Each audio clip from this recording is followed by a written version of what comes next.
Ya,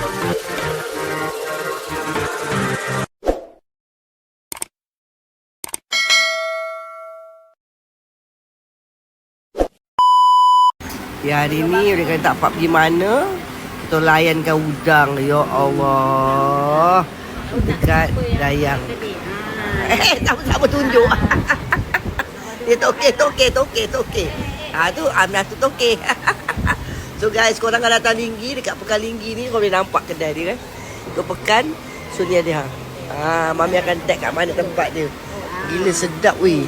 Ui, udang galah dia. Ya Allah. Saya wajib datang sini kalau balik kampung. Ikan baung, letup. Dia lah punya punca. Adik, buat apa tu you? Buat sedap betul lah. Belum besar dia. Buat makan ya.